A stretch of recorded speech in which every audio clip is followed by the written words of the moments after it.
Halo JBL, baik lagi sama gue Andre Adistia di Tepok Bule. Kali ini kita mau ngomongin soal profil pemain, mantan pemain, legend juga di nomor ganda campuran.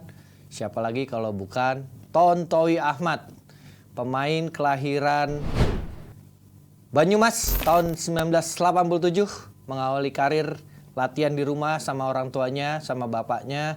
Karena bapaknya juga suka main badminton, suka ngelatih di daerah perumahan. Jadi Mas Owi belajar latihan di depan rumah. Terus karena orang tua melihat bakat bagus di usia 13 sampai 14, Mas Owi dikirimlah ke Gajah Tunggal Tangerang.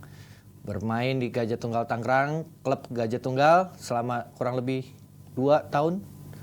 Mas Owi setelah itu pindah ke Semen Gresik. Di Semen Gresik itu selama 1,5 tahun hampir memutuskan untuk berhenti, udah apply buat kuliah. Tiba-tiba Coach Denny Kantono telepon ke Mas Owi, berminat nggak untuk bergabung ke klub PB Jarum? Ya Mas Owi langsung ambil kesempatan masuk ke PB Jarum. Mulailah ini dia main di ganda putra dan ganda campuran. Karena dulu di Gajah Tunggal dan di Semen Gresik masih main rangkep. Setelah di PB Jarum, Mas Owi mulai fokus di nomor ganda, terutama di ganda putra dan ganda campuran. Dan masuklah seleksi nasional.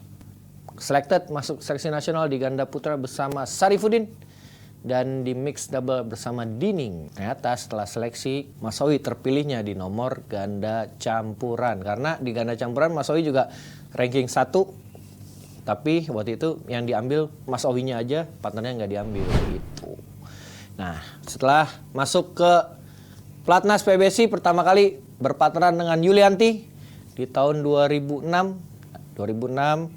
sempat juara di Singapore Chess International Series di 2006. Habis itu bermain lagi di tahun 2007, ganti partner dengan Shandy Puspa Irawati, juara di Vietnam Grand Prix.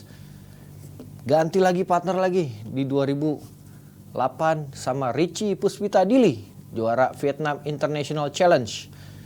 Di 2009 sempat bermain sama Gracia Poli, tapi karena mainnya di levelnya udah tinggi ya, Mas Owi masih junior waktu itu.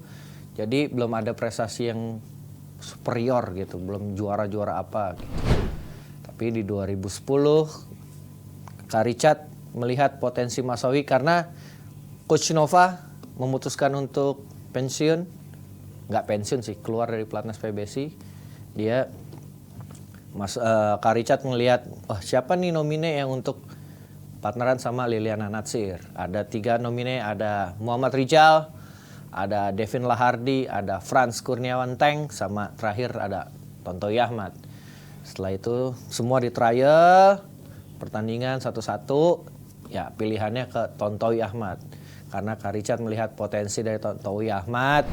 Mas Owi dari pukulan, bola atas itu istimewa karena pukulannya tajam-tajam, dan mental. Karena berpartneran sama Liliana Natsir nggak mudah, udah punya background juara dunia 2 kali dan perak Olimpiade. Jadi yang bisa partneran tuh yang punya mental kuat gitu. Nah, Kak Richard melihat ada di Mas Owi. Dan setelah itu dipartnerin dengan Liliana Natsir. Nah, dan ini emang cita-cita Mas Owi, ada dream, pernah ngomong juga. Kayak gue bilang di minggu lalu, kalau gue partneran sama Butet, siapapun gue kalahin. Nah, bener lah kejadian. Gak lama didaftarin di Macau Grand Prix Gold. Kalau sekarang Grand Prix Gold tuh super berapa ya? 300 atau 500 lah kurang lebih. Dipartnerin lah Mas Owi sama Cibutet. Juara di Macau. Habis itu sambungannya adalah Chinese Taipei Grand Prix Gold. Menjadi runner up, kalah dari Hendra Aprida Gunawan dan Vita Marisa. Wah, setelah itu melihat potensi bagus, dicobalah main di Asian Games 2010. Sayangnya nggak bisa dapat medali. Di 2011 mulai juara India Open, Singapore Open, SEA Games, dan Macau juga juara lagi, mempertahankan gelar Macau Open. 2011 juga dia dapat perunggu kejuaraan dunia di London karena harus kalah dari Imogen Banker dan Chris Adcock. Itu 2012 mulailah juara All England, juara Singapura. Mas Owi itu juara Singapura ada hat-trick kayaknya.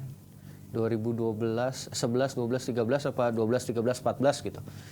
2000 Singapura, India dan juara kejuaraan-kejuaraan lain. 2013 juara lah dunia, juara All England juga, juara dunia, juara Cina Master, Indonesia Master waktu itu. 2014 juara All England lagi, ketiga kalinya hat-trick. Dan gue punya cerita waktu di rumahnya Mas Owi, gue pernah ngomong, Mas kalau sampai juara ketiga kali lu ke kamera bilang 3 gitu dong, jadi kan jadi kelihatan lu juaranya udah 3 kali gitu. Dan akhirnya kekabul, juara 3 kali Mas Owi. Situ juara All England juga, All England udah, juara dunia. 2014 Owi Butet tidak main kejuaraan dunia karena Cibutet waktu itu cedera.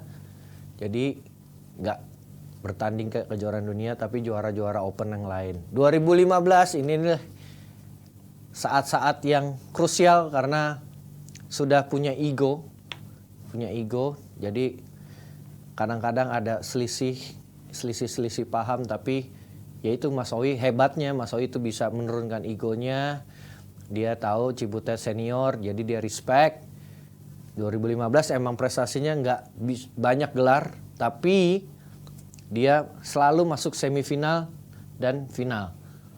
Itu bisa stabil, walaupun dengan kadang-kadang tertekan juga, nggak gampang juga karena kan udah juara dunia, juara All England, pressure juga banyak. Jadi targetnya tuh wajib juara, tapi dia stabil semifinal, final, rankingnya tetap di atas. Di 2016 inilah juara Olimpiade, mimpinya semua pemain. Persiapannya 3 bulan tidak keluar asrama dan kunci mobil harus di store ke Karicat. Karena saking pengennya, itu benar-benar gila-gilaan latihannya. Dia bisa pulang kalau Rabu sore untuk ketemu sama Danish dan Aca. Aca belum ada, Danish dan Michi waktu itu. Jadi setelah Rabu, Kamis harus sudah ada di asrama lagi, Sabtu dan Minggu baru bisa balik lagi. Jadi setelah itu dia benar-benar fokus, hasilnya emas Olimpiade. Kalau udah emas Olimpiade udah mentok.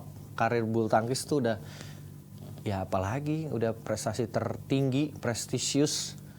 Setelah emas Olimpiade, pergilah ke China Open dan Hong Kong. Posisi Cibutet cedera lutut. Tapi kalau masih wangi, bola apa aja, kalau PD-nya di atas, apa aja, itu mah masuk aja. Ibaratnya Mas Owi itu benar-benar cover, Cibutet nyaman jaga depan aja. Karena pergerakannya nggak bisa leluasa lah karena cedera kaki. Tapi kalau emang udah PD, udah yakin, jadi bisa tetap juara. Di final Hong Kong mengalahkan Praven Jordan, Debbie Susanto. Ya ini juga lawannya teman, jadi satu sama lain juga tahu lah kelemahan dan kelebihan, tapi Mas Owi dan Cibutet bisa juara. Di 2017 inilah pertama kali Owi Butet juara Indonesia Open. Setelah berkarir, berpartner selama 7 tahun, akhirnya bisa juara di Indonesia Open. Wah itu tapi mainnya bukan di Istora, di JCC, hall baru, jadi juara di Indonesia Open. Setelah itu dia juara dunia lagi 2017 dengan finalnya waktu itu 2017 lawan Zheng Siwei Chen Qingchen. 2017 di Glasgow juara dunia lagi. 2018 masih juara Indonesia Open lagi dengan Cibutet. Setelah itu di 2019 Cibutet memutuskan untuk pensiun di Indonesia Master. Final Indonesia Master itulah akhir dari pasangan Owi Butet. Dan Owi setelah itu memutuskan untuk berpartner dengan Winnie Oktaviani Kandau. Jadi kalau udah partneran sama Winnie, dia harus belajar lagi kan. Karena biasanya kan Cibutet yang nge-guide lah. Sekarang Mas Owi yang sebagai senior harus membimbing sama Winnie. Setelah di 2019 berpartneran sama Winnie, rankingnya juga cukup baik di top 20. Tapi setelah itu di 2020 ada pandemi. Nah, di pandemi inilah Mas Owi mungkin ngerasa sudah cukup bagus selama ini, prestasinya sudah semuanya udah dapat. Ini dia memutuskan untuk pensiun di 2020. Nah, setelah pensiun Mas Owi menjadi technical advisor di PB Jarum. Jadi kalau ada audisi PB Jarum, ada seleksi PB Jarum, jadi Mas Owi berperan untuk salah satu yang menseleksi, oh ini layak masuk, ini enggak. Dan dia juga kalau ada kayak gini, persiapan Olimpiade, ya Mas Owi datang ke klub untuk memberi motivasi lah buat kayak Jordan, Meli, Dejan Glo. Jadi Mas Owi itu technical advisor di PB Jarum dan baru saja menyelesaikan pembangunan GOR Tontowi Ahmad Badminton Hall BSD. Jadi kalau buat JBL, kalau mau main badminton di daerah-daerah BSD bisa datang ke Tontowi Badminton Hall BSD. Oke, tuh. Sekian dari episode profil Tontowi Ahmad. Menurut kalian di next episode boleh di komen siapa yang kita kulik-kulik profilnya. Dan sekian. Jangan lupa subscribe PB Ina, Jebre Media, Valentina Jebret, dan Stand Up Olahraga. Ketemu di Tepak Bule minggu depan. Dadah.